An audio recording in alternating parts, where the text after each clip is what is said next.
자, 여러분 양면으로 되어 있는데 다음 이제 뒷장에 넘겨 보시면 지도가 나와요. 지도가 나오는데 지금 이렇게 이스라엘 백성들이 이제 거기 못 들어가겠다라고 반역한 장소가 어디냐? 거기가 거기 이제 동그라미 친 빨간색으로 동그라미 친 가데스 바네아라고 하는 곳입니다. 가데스 바네아.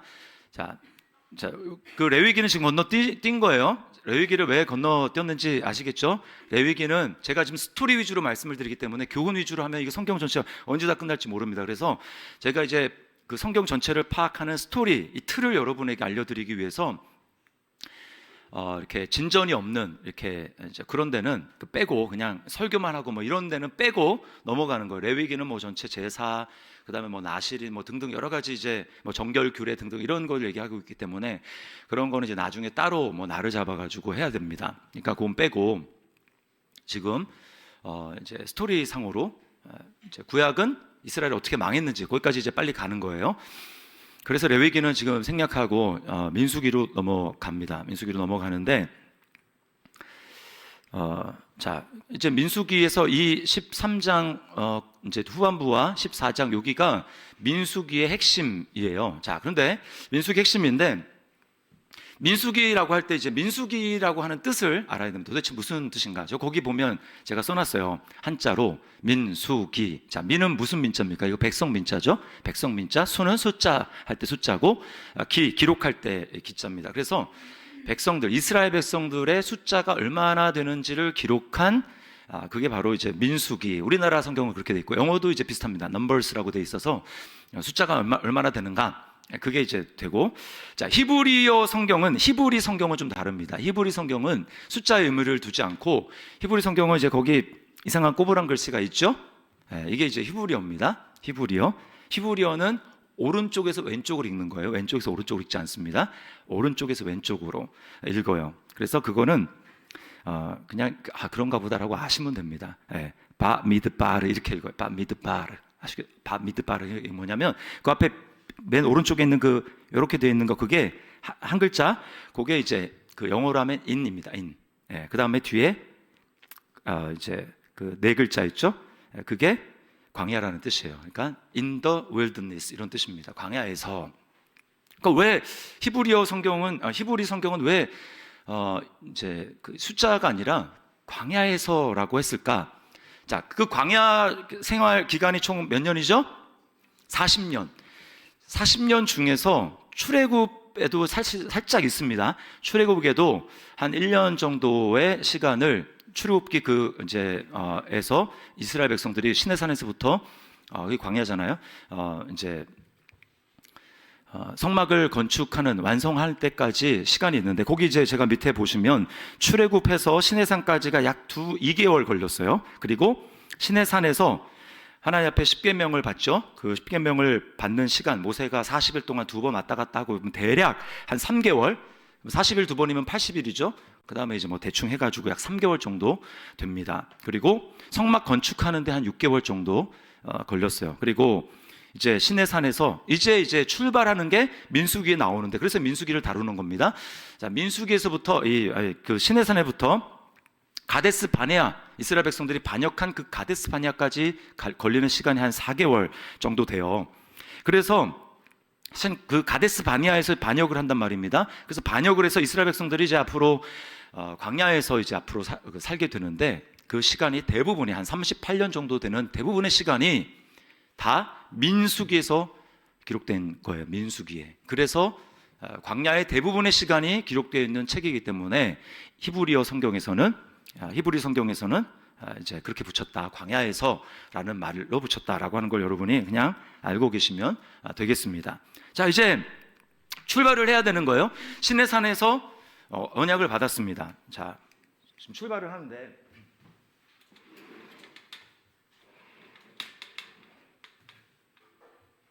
이걸로 할게요, 이제. 네. 자, 하나님 나라라 그랬어요. 하나님 나라, 그죠? 하나님 나라. 그러니까 지금 하나님 나라를 이루어 가기 위해서 이제 백성이 있는데 백성은 완성이 됐습니다, 그렇죠? 애굽에서 숫자가 많아져서 백성은 완성이 됐어요. 백성 오케이. 자, 그 다음에 또 가장 제일 중요한 게 뭐라 그랬죠? 주권. 예, 이스라엘 백성의 주권은 누구라 그랬습니까? 하나님. 이게 이제 십계명에 담긴 핵심 사항이라 그랬어요. 하나님. 주권은 하나님입니다. 자, 백성도 있고 그 다음에 주권도 있어요. 그 다음에 이제 제일 중요한 게 뭡니까? 제일 중요한 게라기 보다도 어디서 살아야 돼요? 땅이 이제 가나안 땅이잖아요. 가나안 땅으로 가야 되는 겁니다. 하나님이 약속한 그 가나안 땅으로 가야 되는 거. 그래야 거기서 이제 하나님의 나라를 펼치면서 살아가는 겁니다. 그래서 지금 이 두 가지는 완성이 되었고 이제 땅을 차지하러 가야 되는 거예요. 신의 산에서 하나님의 계명인 십계명을 받았습니다. 주권 하나님께 있음을 받았고 이제는 받았기 때문에 어디로 가야 되는 거예요? 가나안 땅으로 가는 것입니다. 이제 가나안 땅으로 가게 되는 거예요. 근데 갈 때 가면 거기가 무주공산 아무도 없는 곳입니까? 아니면 누군가가 있습니까? 네, 누군가가 있겠죠. 가나안 땅에 누가 살고 있습니다. 그러면 가면 그냥 알아서 자 여기 땅이 있습니다. 여기서 사십시오. 그럴까요? 아니죠. 그럼 여기 땅을 차지하러 간다라는 건 뭘 얘기를 하는 거예요? 가서 뭘 해야 됩니까? 싸워야 되는 거예요. 전쟁. 자, 전쟁을 해야 되기 때문에 전쟁을 하기 위해서 뭘 해야 되느냐? 숫자를 세워야 되는 겁니다. 그래서 숫자를 세는 거예요. 네. 자, 거기 인구조사가 1차 인구조사를 이제 1장과 2장에 걸쳐서 하게 되는데 1장 3절과 2장 32절을 같이 읽어보겠습니다. 자막 내어주시고 자 같이 한번 읽습니다. 시작. 이스라엘 중 20세 이상으로 싸움에 나갈 만한 모든 자를 너와 아론은 그 진영별로 계수하되. 자 2장이요. 같이요. 이상은 이스라엘 자손이 그들의 조상의 가문을 따라 계수된 자니 모든 진영의 군인 곧 계수된 자의 총계는 60만 3,550명이며. 자 저기서 중요한 게 모든 진영의 군인이라 그랬어요. 군인. 그래서 군인이라고 한 겁니다. 싸워야 되기 때문에. 자, 여기서부터는 이제 숫자는 인구조사에서 뭐 세금 거두려고 하는 것이 아니라 중요한 게 지금 전쟁인 거예요. 전쟁. 그래서 숫자를 셌더니 60만 3,550명이었다라고 이야기를 합니다. 이 사람들은 다 전쟁에 나갈 사람들이에요. 자, 근데 민수기를 읽다 보면 인구조사를 한 번만 하는 게 아니고요. 26장에 가면 또 합니다. 인구조사를. 또 해요. 그래서 인구조사를 했더니 26장에서는 60만 1,730명이 됩니다. 그래서 한 1,000몇백 명 이렇게 줄어든 숫자가 나와요. 아니 그러면 군인 숫자를 파악했으면 됐지. 왜 또 조사를 하느냐? 자, 여기에 이 1차 인구조사와 2차 인구조사 사이에 민수기의 이제 스토리가 담겨져 있어요. 왜 그래야 되는가? 그리고 그게 바로 오늘 읽은 본문이 가장 중요한 그 키워드를 우리에게 제공해주고 있습니다. 왜 두 번이나 인구조사를 해야 될까? 자, 결국은 이스라엘 백성들이 다 죽었기 때문에 그런 거예요. 다 죽었습니다. 결론부터 말씀을 드리면 왜 죽었나? 이제 살펴봐야 돼요. 왜 죽었나? 크게는 두 가지인데 첫 번째는 이제 원망과 불평이고 두 번째는 반역입니다. 그래서 원망과 불평은 사실은 이 겉으로 드러난 행동이었어요. 말로 하는 거잖아요. 말로. 원망과 불평 말로 하는 거. 근데 이제 더 중요한 원망과 불평의 뿌리는 뭐냐? 마음속에 있는 뿌리. 그게 바로 반역입니다. 이 두 가지는요. 같이 가는 거예요. 원망과 불평. 그래서 여러분이 꼭 기억할 게 내 입술에서 원망과 불평이 계속 좀 나오고 있다. 그런 마음에는 뭐가 있다라는 거예요? 그리고 마음에 반역의 마음이 도사리고 있다는 걸 아셔야 됩니다. 이게 이스라엘 민수기가 우리에게 보여주는 교훈이에요. 자, 원망과 불평 보겠습니다. 자, 그럼 여러 번 말하는데, 자, 악한 말로 원망을 했다고 말합니다. 자, 11장 1절 같이 한번 읽어봅니다. 시작. 여호와께서 들으시기에 백성이 악한 말로 원망하매 여호와께서 들으시고 진노하사 여호와의 불을 그들 중에 붙여서 진영 끝을 사르게 하시매. 자, 악한 말로 했는데 하나님이 들으셨다고 두 번이나 이야기를 합니다. 그래서 불이 진영 끝을 살랐어요. 진영 끝을 살랐습니다. 자, 계속됩니다. 원망과 불평은요. 그 다음에 이제 탐욕, 고기가 먹고 싶다고 탐욕을 부렸습니다. 자, 11장 4절로 6절을 같이 한번 읽어보겠습니다. 시작. 그들 중에 섞여 사는 다른 인종들이 탐욕을 품음에 이스라엘 자손도 다시 울며 이르되 누가 우리에게 고기를 주어 먹게 하랴. 우리가 애굽에 있을 때에는 값없이 생선과 오이와 참외와 부추와 파와 마늘들을 먹은 것이 생각나거늘 이제는 우리의 기력이 다하여 이 만나 외에는 보이는 것이 아무것도 없도다 하니. 자, 저렇게 얘기를 합니다. 원망과 불평의 시작은 뭐냐면 그들 중에 사는 다른 인종. 출애굽할 때요, 이스라엘 백성들만 나온 게 아닙니다. 예, 여러 가지 이제 여러 그 민족이 같이 나왔다고요. 거기 뭐 애굽 사람도 있고 그 애굽에 살던 여러 다른 민족들도 있어요. 그래서 거기서 야, 여기 따라가면 뭔가 수지를 받을 것 같다. 하나님의 하신 그 놀라운 역사를 보면서 그랬던 사람들이 같이 따라 나왔단 말입니다. 근데 그 사람들은 아브라함의 하나님, 이삭의 하나님, 야곱의 하나님이 어떤 하나님인지 잘 몰라요. 그러다 보니까 이제 그러니까 믿음의 어떤 뿌리 이런 게 없는 거죠. 그러다 보니까 나와서 그냥 환경만 보고 좋을 거라고 생각해서 나왔는데 이거 나와 보니까 완전 생고생이란 말입니다. 그러니까 이제 마음속에서 원망과 불평을 하기 시작하는 거예요. 그들이 주도를 했습니다. 원망과 불평. 여러분 항상 어떤 공동체에 보면 주도하는 사람이 있어요. 원망과 불평 이거를 주도하는 사람이 있습니다. 그러면 이제 그게 퍼지기 시작하는 거예요. 이스라엘 백성들도 생각해 보니까 맞거든요. 그래가지고 온갖 원망과 불평을 따라하기 시작하고 그 다음에 뭐라고 합니까? 다시 울며라고 합니다. 다시. 그러니까 이전에 울었는데 다시 우는 거예요. 계속. 그래서 원망하고 찡찡거면서 우는 것만큼 여러분 아이들이 그렇게 할 때 정말 짜증나는 거 없습니다. 부모님 입장에서. 징징징징거리며 울며 막 이럴 때 짜증이 나죠. 자, 지금 그러고 있는 거예요. 단지 고기가 먹고 싶다라고 하는 게 핵심이 아닙니다. 고기 당연히 먹고 싶을 수 있죠. 그런데 문제는 뭐냐면 그것을 선하신 하나님께 의지하고 이렇게 요청을 하면 하나님 주시는데 야고보서 4장에도 나오지 않습니까? 너희가 얻지 못하면 구하지 아니하며 구하면 하나님이 주시는데 구하라 주실 것이요. 근데 구하지 않았단 말입니다. 구하지 않으면서 마치 하나님이 안 줄 것처럼 원망하고 불평하는 게 핵심이에요. 원망과 불평은 불신입니다. 불신. 그러니까 고기 좀 먹고 싶다고 한 게 뭐가 그렇게 잘못됐어? 이게 아닌 거예요. 하나님에 대한 불신. 이제까지 선한 손길로 하나님이 인도해 주셨는데 그 하나님의 역사를 깡그리 잊어버리고 마치 하나님이 주기 싫어서 그러는 것처럼 원망하고 불평하는 거 이게 핵심이에요. 핵심. 그래서 어떻게 됩니까? 결국 하나님이 주시는데요. 그들이 질릴 때까지 고기를 주십니다. 그리고 그것을 주동했던 사람들, 그 원망과 불평을 주동했던 사람들을 하나님이 심판하시는데 그래서 생겨진 이름이 기브롯 핫다와 이게 탐욕의 무덤이라는 뜻입니다. 그래서 하나님이 심판하세요. 자, 11장 33절 34절을 같이 읽겠습니다. 시작. 고기가 아직 이 사이에 있어 씹히기 전에 여호와께서 백성에게 대하여 진노하사 심히 큰 재앙으로 치셨으므로 그곳 이름을 기브롯 핫다아와라 불렀으니 욕심을 낸 백성을 거기 장사함이었더라. 자, 기브롯 핫다와의 뜻은 탐욕의 무덤이라는 뜻입니다. 탐욕의 무덤. 거기 다 묻혔어요. 탐욕, 하나님 앞에 원망 불평하고 탐욕한 사람들 거기 다 묻혔습니다. 하나님 그렇게 심판하셨어요. 자, 뿐만이 아닙니다. 이제 제가 이 순서대로 말씀드리지 않고 지금 원망과 불평이라는 이 주제로 제가 좀 뒤에 반역이 사실은 먼저인데 여기서는 이제 이렇게 원망과 불평이라는 주제로 묶었어요. 순서대로가 아닙니다. 그 다음에 이제 물에서 물이 없다고 또 원망을 합니다. 20장 3절에서 5절을 같이 읽습니다. 시작. 백성이 모세와 다투어 말하되 이르되 우리 형제들이 여호와 앞에서 죽을 때에 우리도 죽었더라면 좋을 뻔하였도다. 너희가 어찌하여 여호와의 회중을 이 광야로 인도하여 우리와 우리 짐승이 다 여기서 죽게 하느냐? 너희가 어찌하여 우리를 애굽에서 나오게 하여 이 나쁜 곳으로 인도하였느냐?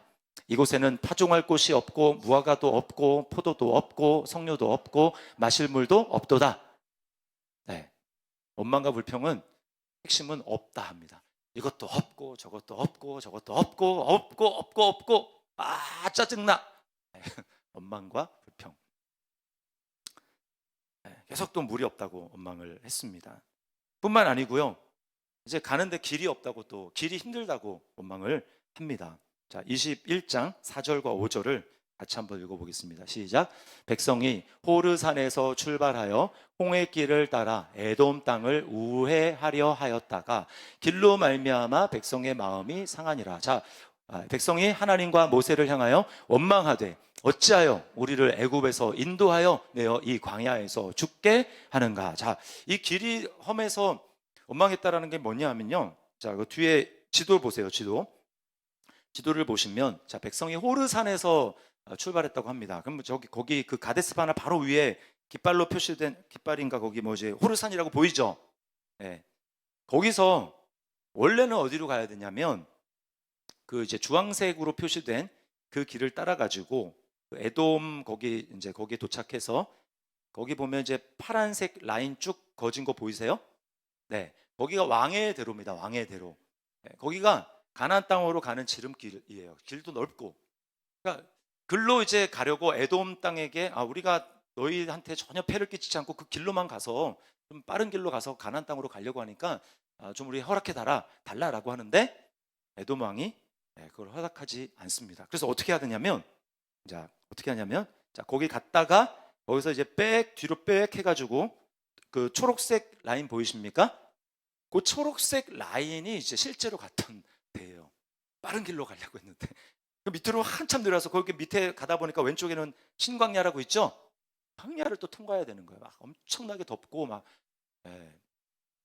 불뱀도 있고 막 이런 그 신광야를 통과해서 가야 되는 겁니다. 길도 엄청 멀죠. 그러니까 막 돌아가지고 우회해가지고 가니까 이거 몇 배로 걸리는 이 길을 가다 보니까 짜증이 나는 거예요. 짜증이. 백성이 그래서 막 원망하고 불평하고 모세에 대해서 그렇게 했습니다. 그랬더니 어떻게 되는가? 불뱀을 하나님 보내가지고요. 이스라엘 백성들을 다 물게 하십니다. 불뱀. 여기서 불뱀은 이제 맹독인데 뭐 코브라 같은 그런 종류일 거라고 생각을 해요. 그래서 이스라엘 백성들이 엄청나게 빠른 속도로 막 죽어갑니다. 죽어가는데 이제 막 살려달라고 하죠. 그래서 모세가 하나님 앞에 기도했던 하나님이 알려주신 방법이 뭡니까? 불뱀과 똑같이 생긴 그 구리로 뱀을 만들어가지고 너 지팡이에다 달아가지고 이렇게 높이 들라고 이야기를 했어요. 여러분 이 불뱀은 뭐냐? 이 불뱀은 바로 여러분 코브라 보셨어요? 코브라가 사람 공격할 때 어떻게 합니까?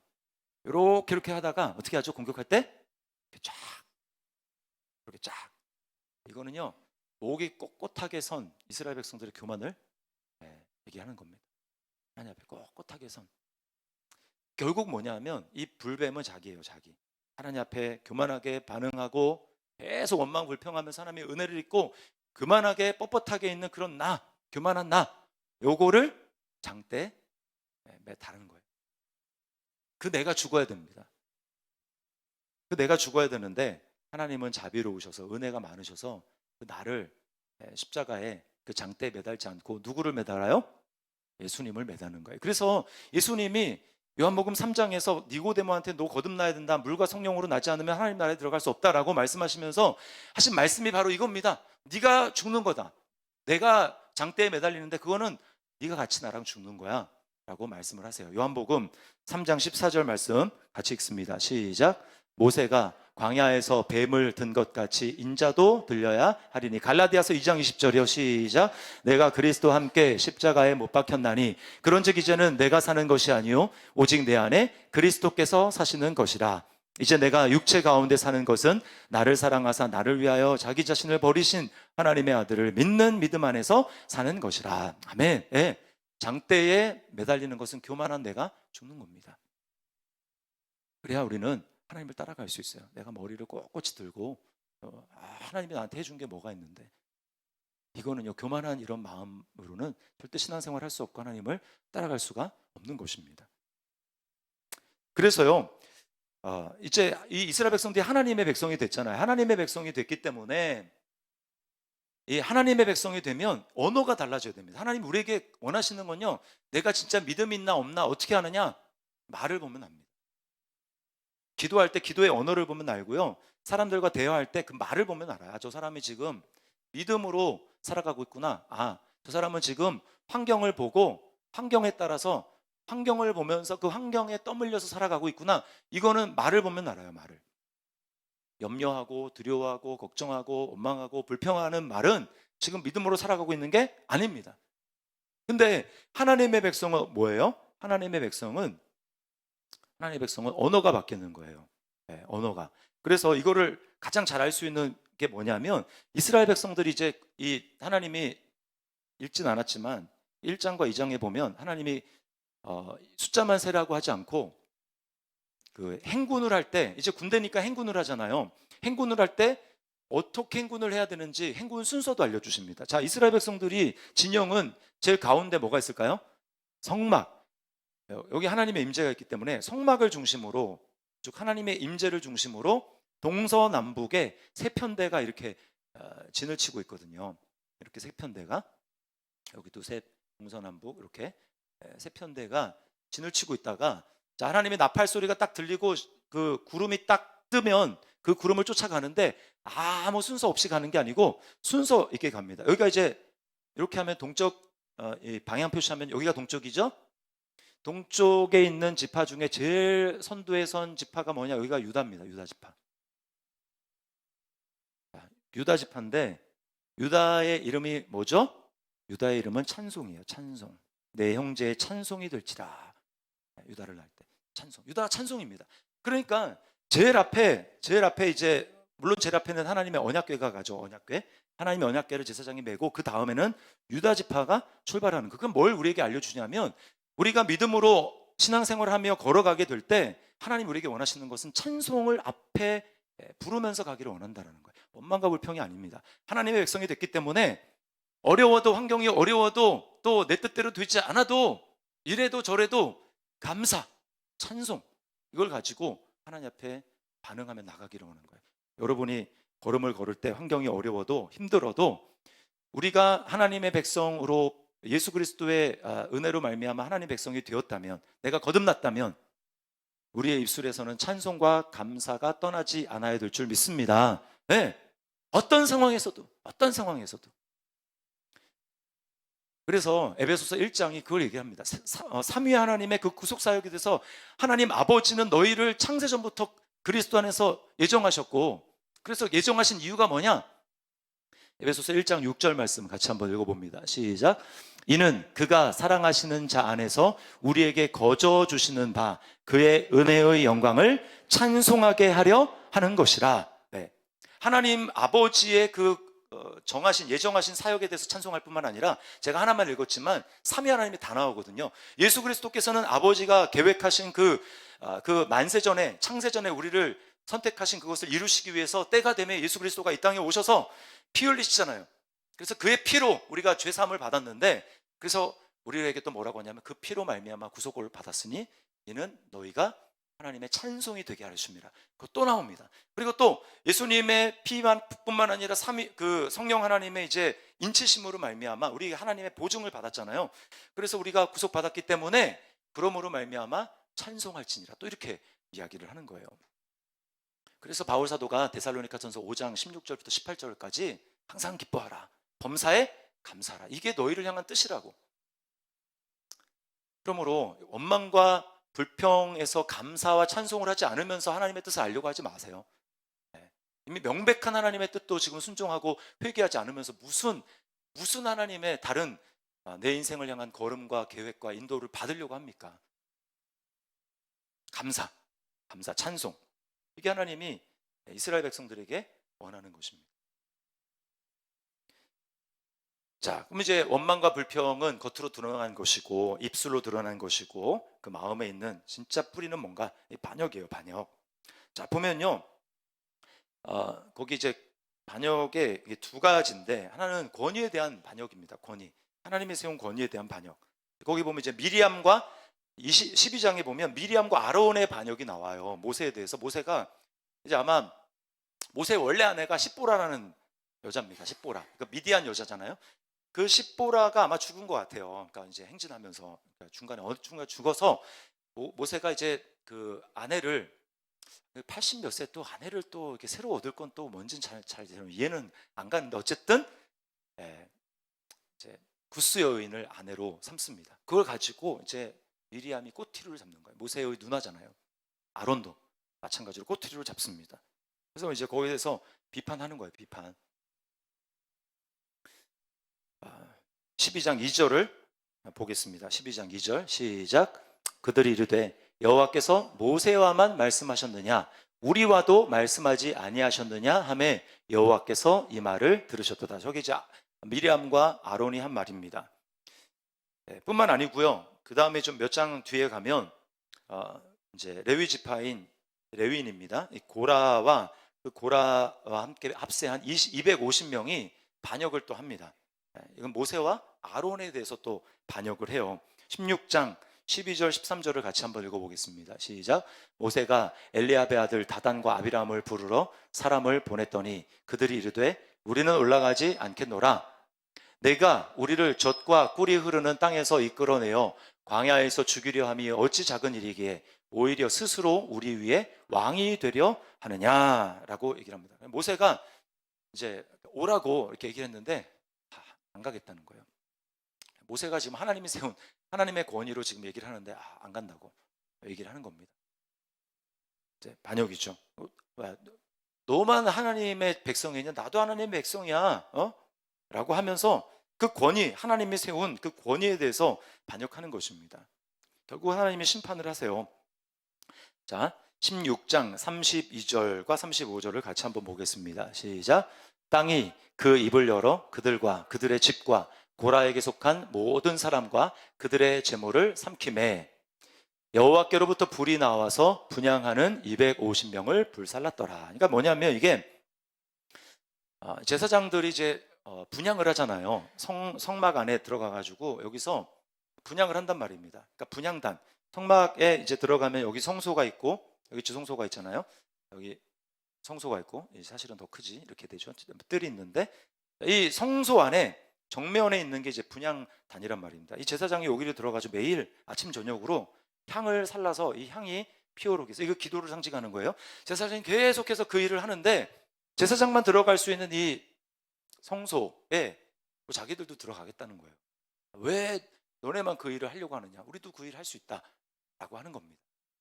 그래서 향을 들고 온 거예요. 향을 자기들이 준비해서 향을 들고 왔는데 하나님 어떻게 합니까?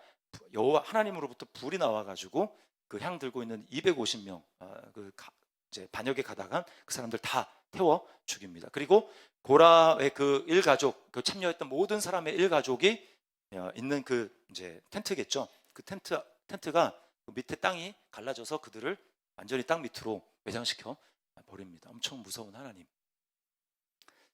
네. 그리고 이제 그게 16장이고 17장에 보면 그래서 하나님이 야 니들이 원한다고 되는 게 아니야. 내가 정해서 주는 거지. 내가 정해서 그 권위를 세워서 그렇게 주는 거지. 원한다고 투표해서 우리 좀 하자. 아니다. 하나님이 세운 것이라고 이야기를 합니다. 그래서 지팡이 다 가져와라. 12지파 사람들 다 지팡이를 가지고 와라. 레위 지파 빼고요. 레위 지파 빼고 나머지 지파에 있는 사람들을 쫙 이제 지팡이를 가지고 와서 레위 지파 빼는 게 아니라 레위 지파도 있습니다. 그래서 지팡이에서 가져왔는데 거기서 아론의 지팡이에서만 싹이 납니다.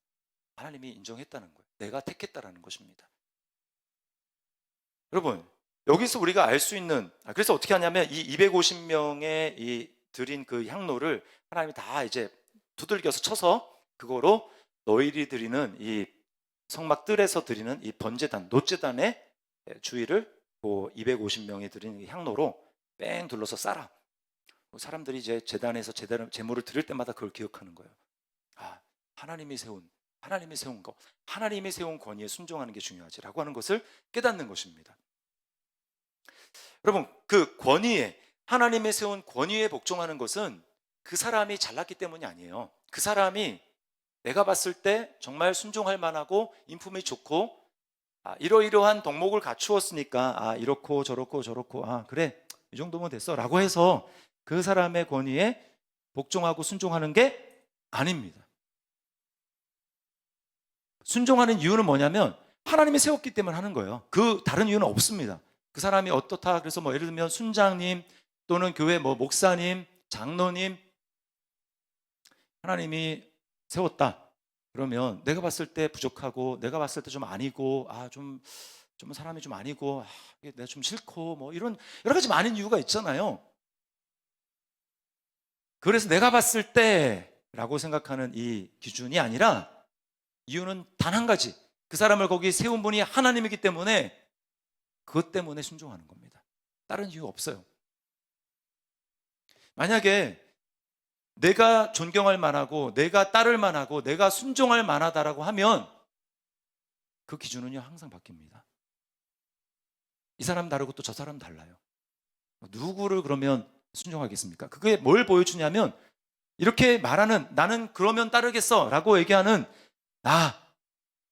자기 판단, 자기 중심 이게 문제라는 거예요.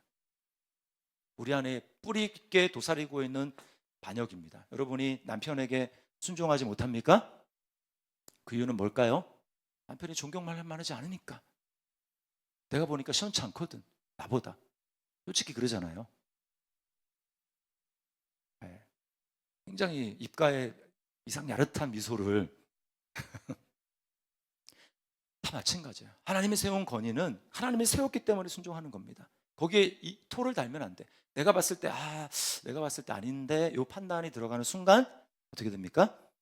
내 안에 뭘 지금 하냐면 내 안에 지금 선악과를 따먹은 아담과 하와의 영이 내 안에 작동하고 있다는 걸 알아야 되는 거예요.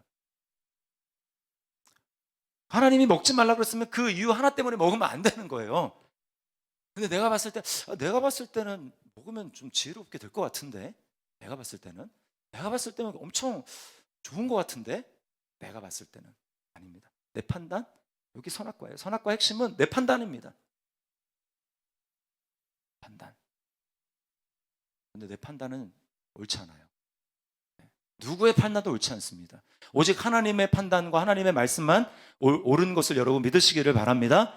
그래서 순종하는 거예요. 이것을 생각할 때마다 우리는 얼마나 이 반역이 뿌리 깊은가라고 하는 것을 봐야 하는 거예요. 반역이 뿌리 깊은가. 자, 그러면 이제 거기 반대되는 그 좀 좋은 예를 보겠습니다. 다윗의 태도인데요. 다윗은 자기를 죽이려고 하는 사울 왕, 얼마나 왕 같지 않았겠습니까? 하는 행동을 보면 정말 미친 사람이고, 인격도 그렇고 정말 정신분열자잖아요. 그 사람 죽일 수 있는 기회가 3번이나 있었는데 다윗이 어떻게 반응합니까? 사무엘상 24장 6절입니다. 시작. 자기 사람들에게 이르되 내가 손을 들어 여호와의 기름 부음을 받은 내 주를 치는 것은 여호와께서 금하시는 것이니. 다윗은 사울을 본 게 아니에요. 사울을 세웠던 하나님을 보고 있습니다. 우리가 이걸 볼 줄 알아야 돼요. 그래서 에베소서 5장에서 성령 충만을 이야기한 다음에 에베소서 5장 18절이 술 취하지 말라 이는 방탕한 것인 오직 성령으로 충만함을 받으라 라고 말씀하죠. 그 다음에 뭐냐 하면 그 다음에는 그리스도를 경외함으로 피차 복종하라 라고 하는 겁니다. 그래서 부부간에 나오고 부모와 자녀간에 나오고 이제 상전과 종의 관계가 나오는 거예요. 그 사람만 보는 게 아닙니다. 그 사람 배후에 있는 그리스도를 보는 거예요. 그리스도를 경외함으로, 그 배후에 계신 하나님을 두려워함으로, 그를 세우신 하나님을 내가 복종함으로, 그 하나님의 권위를 인정함으로 순종하는 것입니다. 다윗이 그렇게 한 거예요. 다윗이. 오늘날 교회에서는 어떨까요? 자, 베드로전서 5장 5절입니다. 같이 한번 읽습니다. 시작. 젊은 자들아 이와 같이 장로들에게 순종하고 다 서로 겸손으로 허리를 동이라. 하나님은 교만한 자를 대적하시되 겸손한 자들에게는 은혜를 주시느니라. 여러분 이 시험을 통과해야 됩니다. 내가 존경할 만하고 따를 만하기 때문에 따를 것인가, 아니면 아니어도 하나님이 세웠기 때문에 따를 것인가. 이 시험 통과하지 못하면 여러분은 하나님의 은혜 깊은 세계에 절대 못 들어갑니다. 계속 하나님이 그 시험 하실 거예요. 여러분에게, 남편에게, 또 교회에 세우신 순장에게, 어떤 리더십에게 복종하는 거,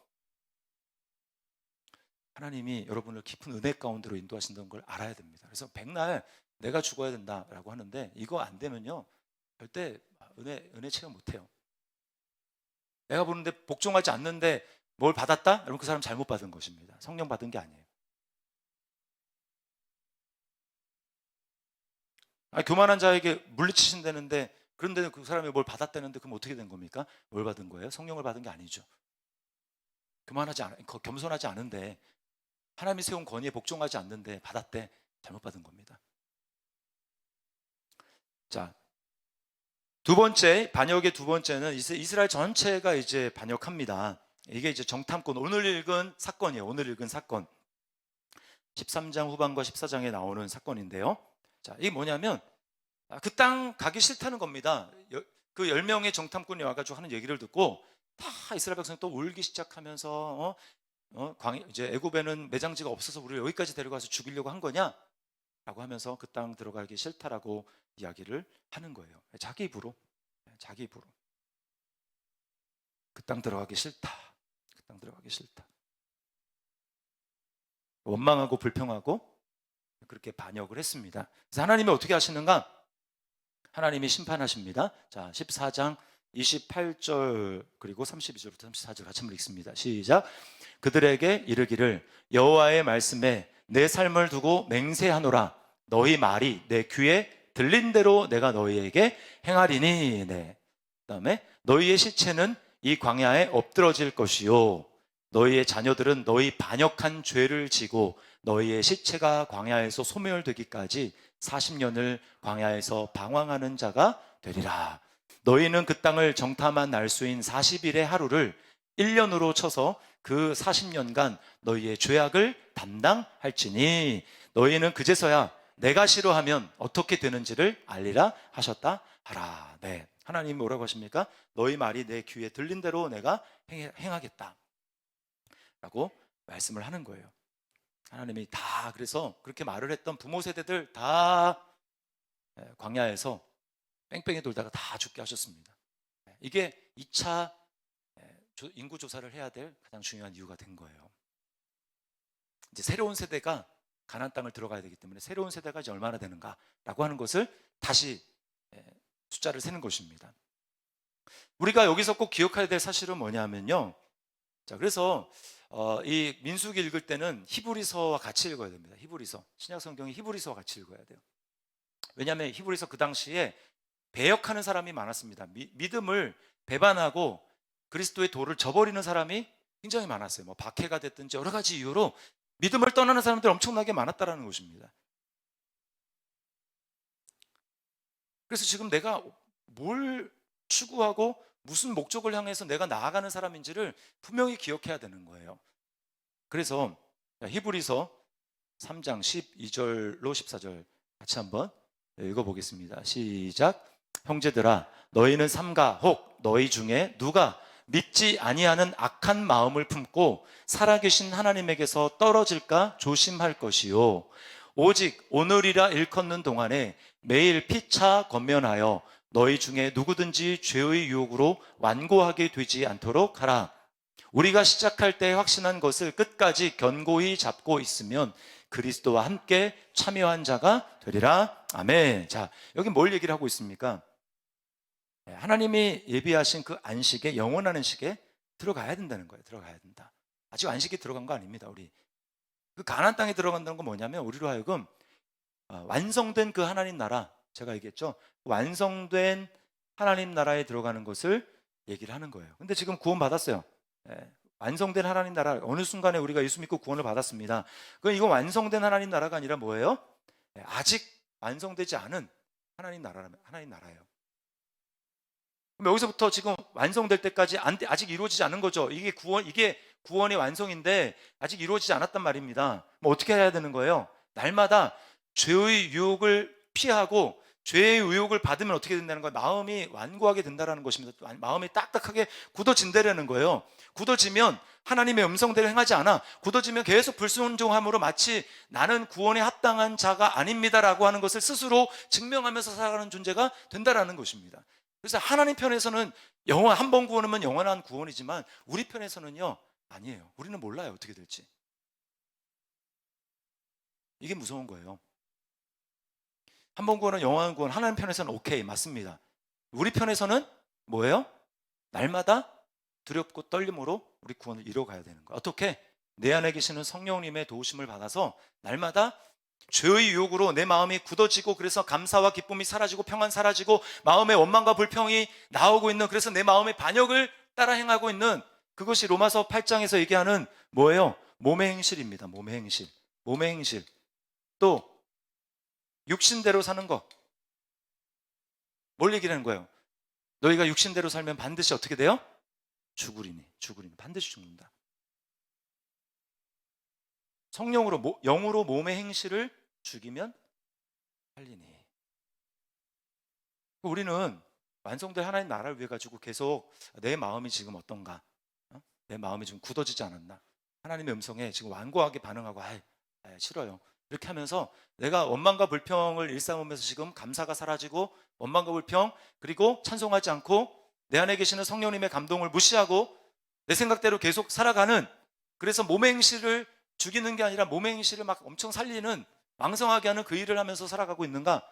육신대로 살아가고 있는, 이거를 우리가 점검해야 되는 거예요. 그렇지 않으면 처음 시작할 때 붙잡은 것을 끝까지 견고하게 잡지 못하면 그럼 그리스도와 함께 참여하지 못할 수 있다는 겁니다. 우리는 두렵고 떨림으로 우리 구원을 이루어 가야지 나는 됐네 이거 없어요. 앞에 있는 저도 마찬가지고 여러분도 마찬가지입니다. 하나님 편에서는 오케이. 그러니까 구원의 확신은 있어요. 구원의 확신이 나로 하여금 계속해서 내 마음을 점검하고 하나님께 감사하면서 그렇게 하는 걸 확인하면서 나아가는 그런 게 있는 곳에 확인을 하면서 구원의 확신이지, 그런 거 전혀 없는 상황에서 나 한 번 구원받았으니까 영원히 구원받는다? 그거 잘못된 구원의 확신입니다. 그래서 바울 사도가 뭐라는 거예요? 그리스도가 너희 안에 너희 마음에 계시는가 스스로 알지 못하느냐? 그렇지 않으면 너희는 버리운 자니라. 날마다 우리 마음이 내가 완고한지 아닌지 살펴야 되는 거예요. 구원을 힘써 이루어 가야 합니다. 성경은 우리로 하여금 구원의 확신도 주지만 다른 한편으로는 그리스도 사랑에서 끊을 수 없다라고 하는 거에 확신도 주지만 다른 한편으로는 내가 하나님 앞에 믿음으로 계속해서 반응하면서 감사와 찬송으로 믿음으로 반응하며 그 길을 걸어가야 될 것에 대해서도 말씀하고 있는 거예요. 그것에 걸어가게 될 때 갖는 확신이 진짜 확신입니다. 근데 이제 이스라엘 백성들이 이렇게 하니까 이제 모세도 화가 나가지고 결국은 모세도 가나안 땅에 들어가지 못해요. 자, 이스라엘 백성들이 불평합니다. 반석에서 명령하여 물을 내라. 물이 없다고 막 불평을 하니까 하나님이 모세에게 이제 방성에 대해서 명령해서 물을 내라고 하는데, 예전에 이제 그 출애굽 광야 처음 시작할 때 물이 없다고 했을 때는 반석을 쳤습니다. 쳐서 치라라고 얘기를 했어요. 근데 두 번째 여기 지금 거의 끝무렵에 와가지고는 하나님이 그 반석을 향해서 명령하라라고 말씀을 하거든요. 어떤 사람들은 모세가 이 하나님이 단지 요 하나 말꼬투리 치라고 했는데 명령하라고 했는데 모세가 두 번이나 지팡이로 쳐가지고 그래서 그 가나안 땅에 못 들어가게 한 거다. 이거 이렇게 얘기를 하는데 이거는요 약간 너무 좀 가혹한 거라고 할 수 있죠. 왜 그랬을까? 여기도 이유가 있습니다. 자, 지난번에도 얘기를 했지만 고린도전서 10장 4절 같이 한번 볼까요? 고린도전서 10장 4절 시작. 다 같은 신령한 음료를 마셨으니 이는 그들을 따르는 신령한 반석으로부터 마셨음에 그 반석은 곧 그리스도시라. 반석이 곧 그리스도입니다. 자, 그러면요 모세가 여기 왜 모세가 가나안 땅에 들어가지 못했는가, 이 두 가지 이유를 볼 수 있는데, 하나는 반석은 그리스도예요. 그러면 그리스도의 구원은 영원한 단 한 번의 우리를 향한 십자가의 죽으심으로 영단번의 구원입니까? 아니면 주님이 계속 죽는 구원입니까? 영단번의 구원이죠. 그러면 그 처음에 시작할 때 광야에서 반석을 쳤다, 그 반석이 깨졌다, 거기서 물이 나왔다라는 것은 예수님의 십자가의 죽으심을 예표를 하는 겁니다. 주님이 죽음으로 거기서 생명수가 흘러나왔다라는 거예요. 근데 두 번째 하나님이 치는 게 아니라 명령하라 그랬죠. 그 말은 한번 예수 그리스도의 핏값으로 구원받으면 그 다음에 그 은혜를 믿음으로 누리면 되는 거예요. 근데 모세가 쳤잖아요, 그렇죠? 불순종도 있지만 거기 그런 구속사의 의미가 있는 것입니다. 그리고 이제 모세가 아니라 그 다음에 모세의 뒤를 이어서 여호수아가 세워지죠. 모세에서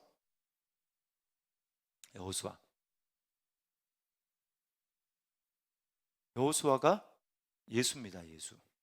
똑같은 이름이에요, 이스라엘 사람들에게. 그래서 모세가 완전한 구원을 주는 게 아니라 예수 그리스도가 우리에게 완전한 구원을 준다는 것을 보여주는 겁니다. 예수 그리스도가 우리를 완전한 하나님 나라로 인도해 주시는, 우리에게 진짜 안식을 주시는 분이지 모세가 아니라는 거예요. 자, 그리고 이제 하나님은 이제 이스라엘 백성들을 그 지도 보시면 거기 사해 오른편에 모압이라는 나라 보이시죠? 네. 그리고 모압이라는 나라 그 조금 위 아니고 그 제일 꼭대기에 보시면 시딤이라고 돼 있죠. 시딤 찾으셨어요? 네. 그 시딤이 모압 평지 있는 곳입니다. 거기서 이스라엘 백성들이 그 이제 우상 모압 모압 발람 선지자를 모압 왕이 이제 계속 이스라엘 백성을 진격해서 오니까 두려워서 저주하려고 발람 그 선지자를 고용해가지고 이스라엘 백성들을 저주하게 합니다. 근데 이스라엘 백성이 그때 어디 있었냐면 거기 그 시딤 있는 그 모압 평지에 있었어요. 모압 평지에. 거기서 발람이 이스라엘 백성을 저주하려고 하지만 하나님은 발람 선지자의 저주를 축복으로 바꾸십니다. 저주를 하려고 하는데 저주가 아니라 축복이 나오는 거예요. 자, 그래서 24장 9절과 17절 말씀을 한번 보겠습니다. 24장 9절과 17절 같이 한번 읽습니다. 시작. 꿇어앉아 앉고 누움이 수사자와 같고 암사자와도 같으니 일으킬 자 누구이랴. 너를 축복하는 자마다 복을 받을 것이요 너를 저주하는 자마다 저주를 받을지로다. 너를 축복하는 자마다 축복을 받을 것이요 너를 저주하는 자마다 저주를 받을 것이다. 이거 어디서 많이 들어보던 거죠? 어디 나왔죠? 아브라함에게 하나님이 약속해 주신 거잖아요. 아브라함이, 그죠? 네. 너를 축복하는 자를 내가 축복하고 너를 저주하는 자를 저주하리라. 이게 그리스도 안에서 우리에게 이루어진 사건이죠. 사건. 하나님의 백성은 절대로 저주가 임하지 않습니다. 그리스도 안에서 그리스도가 모든 저주를 다 담당하셨기 때문에 이제 하나님의 백성은 절대로 저주를 받지 않아요. 여러분 믿습니까? 네, 우리는 완전한 축복을 받은 존재예요. 자, 그리고 이제 6번과 7번 보시면 6번만 이제 하고 마치겠습니다. 반역에 가담한 사람들이 광야에서 다 죽습니다. 다 죽고요.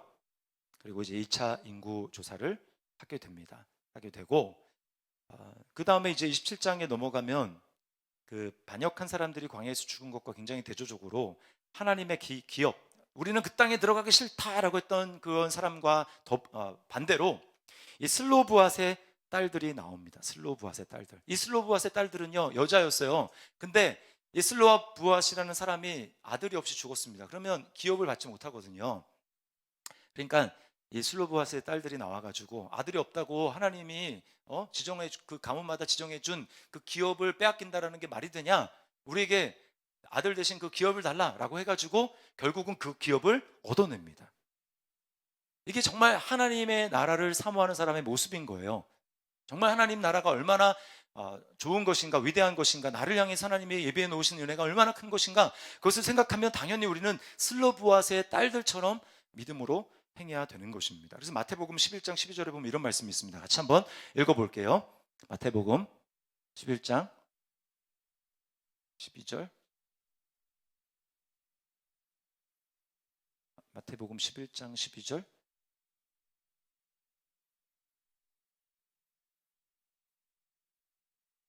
지금 제가 두 구절 건너뛰었어요. 두 구절 건너뛰었습니다. 지금 민수기 마태복음 11장 12절 못 찾는 것 같은데 혹시 여러분 중에 먼저 찾은 분 있으면 한번 읽어주세요.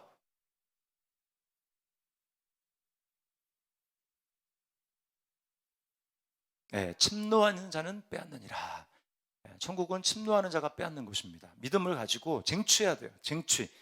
자, 디모데전서 말씀은 있나요? 디모데전서 6장 10절에서 12절. 네, 자 같이 한번 읽어봅니다. 시작.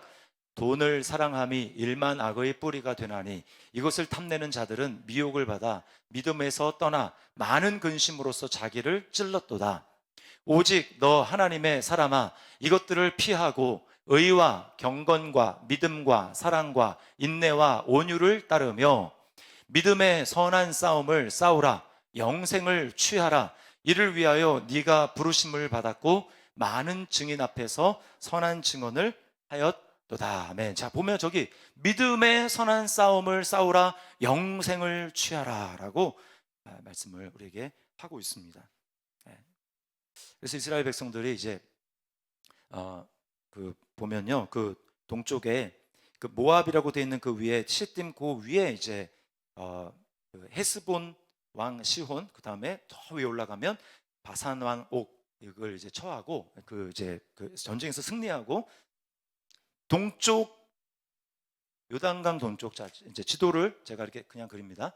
밑에 이거 삼지창 이거 빼고 그냥 오른쪽만 그릴게요. 자 여기 보면 여기 갈릴리 호수고, 그다음에 여기 쭉 요단강, 그다음에 사해 이렇게 되는데 요 이제 이쪽 동쪽을 이스라엘 백성들이 차지하게 되는 거예요. 이 헤스본 왕 시혼, 바산 왕 옥 여기 있는 이 오른쪽을 차지하게 됩니다. 그래서 여기를 차지하고 있는 두 지파 두 지파 반이 거기 나오죠. 르우벤 지파, 갓 지파, 므낫세 반 지파가 이 요단강 동쪽을 차지합니다. 원래 하나님의 계획은 서쪽이었어요.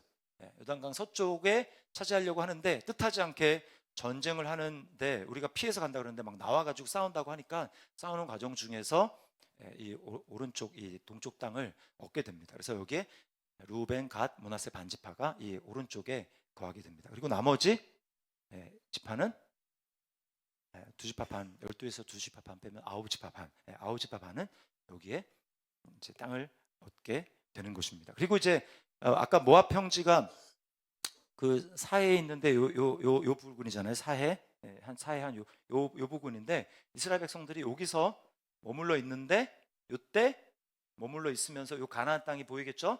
보이면서 이제 신명기는 안 다루고 넘어갑니다. 신명기가 여기 이제 모압 평지에서 이스라엘 백성들 부모 세대가 여기 광야에서 이제 다 죽고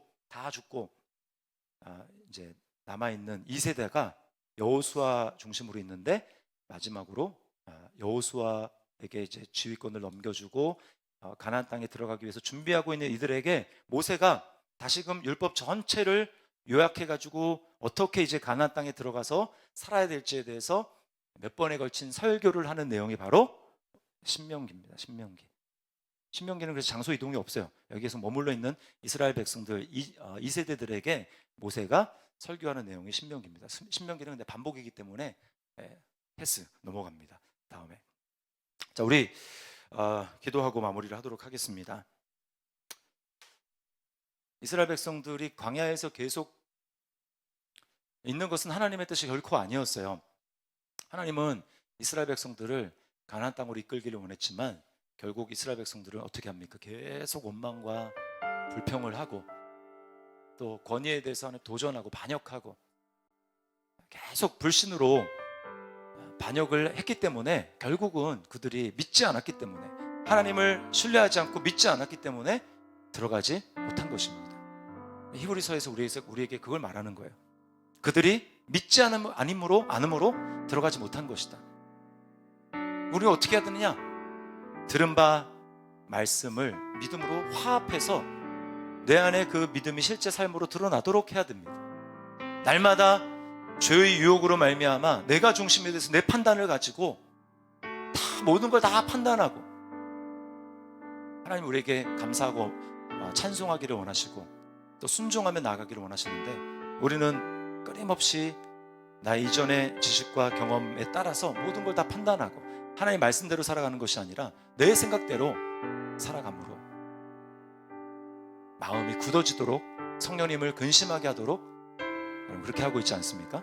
날마다 돌이켜야 돼요. 서로 피차 권면함으로 죄의 유혹으로 말미암아 완고하게 되는 우리의 마음, 우리는 이미 성령을 받아서 우리 안에 있는 돌 같은 그런 마음들을 제하여 주시고 성령께서 우리에게 새 영을 부어주셔서 우리는 부드러운 마음을 가진 사람들인데 하나님에 의해서 좌지우지 되는 사람들인데 주님이 이리로 가면 그리로 가고 저리로 가라면 저리로 가는 그런 사람들이 바로 순종의 아들들인 우리인데 그렇게 살지 않고 내 판단을 주장하는 순간 우리는 마음이 굳어지게 됩니다. 완고하게 됩니다. 딱딱해지게 됩니다. 하나님의 음성 못 들어요. 그래서 우리가 날마다 회개해야 되는 겁니다. 행위를 회개하라는 게 아니에요. 여러분 마음이 지금 어떤가를 회개하라는 겁니다. 내 마음은 정말 하나님이 지금 이끄시는 대로 온유한 자가 땅을 차지한다고 했는데 어디를 이끄시는지 내가 그렇게 갈 수 있는 사람인가? 아니면 그건 안 되겠는데요, 제가 보기에는 아닌데요 라고 하면서 끊임없이 거기에 저항하면서 내 생각을 들이밀고 있는지 않는지 이 시간 우리 조용하게 하나님 앞에 한번 기도하며 나가도록 하겠습니다. 기도하시겠습니다.